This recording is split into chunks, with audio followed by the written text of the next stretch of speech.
Hey everybody, it's Rob Nazarian with Talk Android, and today we are showing you the unboxing of the Droid RAZR. Motorola is bringing back the RAZR name, and with RAZR you think thin, and there's no question this is thin. I was actually at the event in New York a few weeks ago, and when Sanjay Jha said it was 7.1 millimeters, I couldn't believe it. So let's take a look at what we have in the box.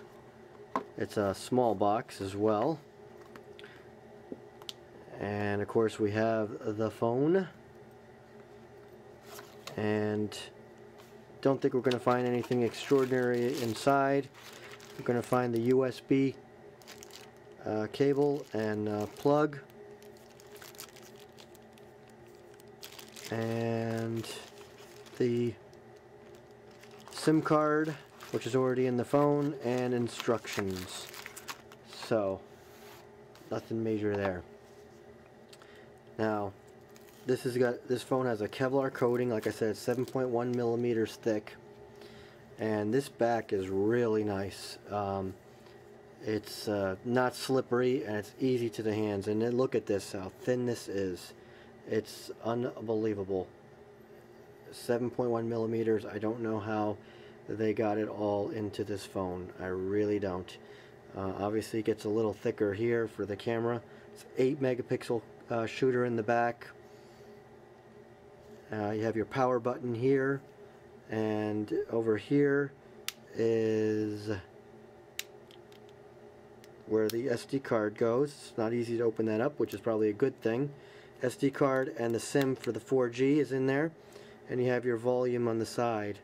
These buttons are a little tight, which maybe is a good thing also, so you don't press them by mistake. Let's power this baby up. It's got a 1.2 gigahertz dual core processor, 1 gigabyte RAM. The battery is 1780 milliamps, which should be pretty decent for, I know 4G is a problem with battery. You got 16 gigabyte internal memory and a 16 gigabyte SD card already included. Of course, it's got the water repellent coating as well, which always helps in those little situations where you might find yourself near water. So that's the new boot animation for the Droid branding, and here we go. Basically, it's got the same transitions as the Bionic. 7 home screens. Let's take a look. I believe this has Android 3.5, and it does. And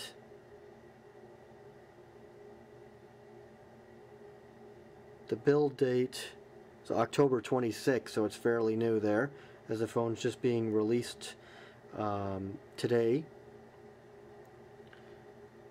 November 11th.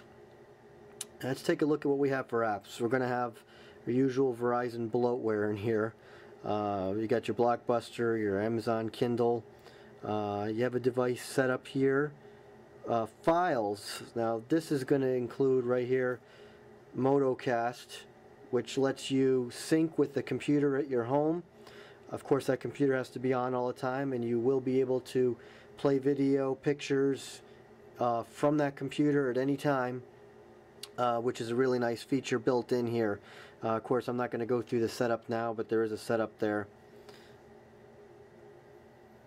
Let's see, there's some guided tours here. So they have some different videos here for help set up for people who are new to Android. Additional videos. Well, right now, for whatever reason, I don't have service. I don't know why. But let's keep moving along here. Moto Print, another standard, and oh, there's my service now. I don't know why that was off. Let's do not connect there. Additional videos. Yeah, where I am, I go in and out of 4G and 3G. I'm right at the cusp, so that might have been the problem. So you can see there's a lot of different videos here for people who are new to maybe Android or new to a smartphone, or just some features, like for example using Motocast, getting started, different things there. That's convenient using the lap dock. Alright, so let's move on. Of course, we got Let's Golf 2, Madden, NFL 12 is included. I mentioned the Moto Print, Netflix is on board, NFL Mobile, Quick Office, your usual maps and latitude. Moto Active, which is for the new Moto Active wristwatch. It syncs with that. It has that software built in. And they're including a task manager as well. And Smart Actions is another new feature for Motorola, which you can set up the phone to do various things depending on where you are, or well, here's some examples that they're giving us here, like home, adjust device settings when you're at home. This is supposed to help with your battery life. So for example, if when you get home, if you want your Bluetooth off, it'll do that. Work, adjust device settings for there. Now if you're doing a workout, plays music when you use your headphones. Of course, you got your battery savers for nighttime. A charging reminder, silences your ringer in places you specify as a quiet location. So if you know you always go somewhere where you just the particular location you don't want your ringer on, you could probably set that up for the movies. Sleep, turns off your ringer when you go to bed, which is also nice, because I manually do that every night. Morning, automatically launches the news each morning. Car, opens up maps and adjusts settings to optimize. I mean, so there's a lot of different, and I'm sure within these, tons of different settings that you can do there. Nice feature that Motorola is adding. I tell you, this phone, it's really tough because it's a really nice phone. Of course, it's coming out maybe a week or two before the Galaxy Nexus, which is pretty much an ice cream sandwich device, and that's really what it comes down to. I mean, this is really nice in the hands. It is just beautiful and thin. If this had ice cream sandwich on it right now, I would be all over this one. But it's expected to have ice cream sandwich early next year. So the real question is, do you have to have ice cream sandwich now or not? If you're someone who can wait a couple of months, this is the phone to buy. You have your 4G. The camera, will be spending some more time with that. I'm told is much better than other Moto devices and quick. I don't know if it'll be on par with the Galaxy Nexus, but we'll find out.